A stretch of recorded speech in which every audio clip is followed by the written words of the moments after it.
This is one of my favorite mac and cheese recipes, and I would love to take all the credit, but I can't. I actually had this fantastic dish in Venice at Harry's Bar over the summer, and it has become my new favorite. Of course, like everybody else, I've been eating mac and cheese, my mother's style of mac and cheese, for a long time, but I think this one might actually beat my mother's, but we won't tell her that. I'm gonna start by cooking off egg noodles. But first, I can't forget to season the water. I've got lots of boiling water here. Flavored it with some sea salt. And we're adding the egg noodles. The egg noodles are gonna take about 5 minutes to cook. In the meantime, let me get all the other things together. I'm gonna use 2.5 cups of whole milk. There we go. So 2.5 cups of milk. You need lots of cream and milk to get that nice creamy consistency. And we'll do another 1/2 cup. Now, to thicken the milk and to thicken the cream, I'm gonna add 2 teaspoons of flour. And we're just gonna add it right in here into this 1/2 cup of milk. That way we can whisk it and dissolve it. And the flour will just help thicken it all. And we'll add that to the rest of the milk.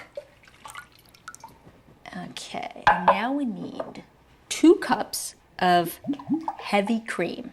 Now don't be afraid, we all know mac and cheese is an indulgence, but you know what, you can make this and then leave it in the fridge and just eat it every once in a while. It'll last you like 4 days. There we go, 2 cups of heavy cream. Now, we've got some cheese.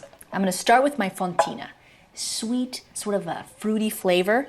I've grated it, and I'm gonna put most of it into the milk and cream mixture, but I'm gonna save a little bit for the top because I want that nice cheesy crust on top, which happens to be my favorite part of mac and cheese. We'll add some mozzarella, and the reason we add the mozzarella, again, it melts so great. So mozzarella and Fontina for that melting, just, gooey flavor and gooey texture. And then we have Parmesan cheese, freshly grated Parmigiano Reggiano. This sort of gives it a little saltier bite because the Fontina is a little sweeter. The mozzarella is very sort of bland in flavor. And then we have the Parmesan cheese that gives that a little bit of a kick. We can mix that all up together. Just make sure it's incorporated. And now, a little bit of ham. Now I'm just using plain old boiled ham. You could use, anything you wanted to use in here. This is sort of the way that they made it in Venice, so they add a little bit of ham in there. It's called prosciutto cotto in Italian. It's prosciutto that's already been cooked.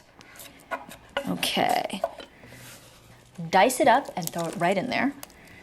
And now some parsley. So I'm just gonna add some Italian parsley to it. That little bit of green, a little bit of freshness. To me, it's so important.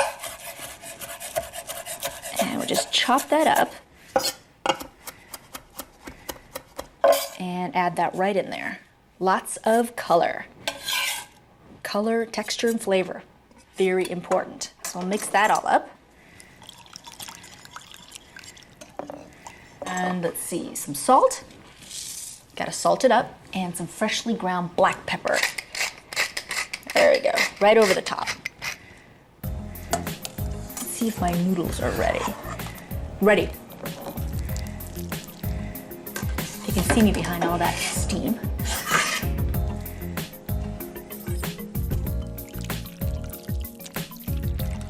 You know what? It smells so good. Pour this mixture into my buttered baking pan. I am gonna top it with all those cheeses. So we've got a little bit of Fontina, add the mozzarella, add the Parmesan to it, mix it up so you get a nice big cheesy crust. We'll put it right over the top.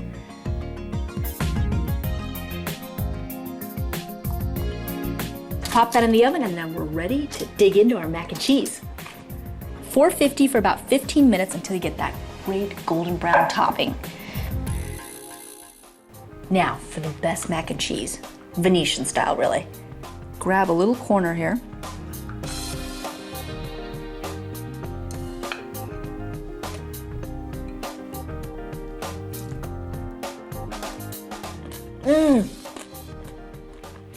So crunchy on top. What beats melted cheese?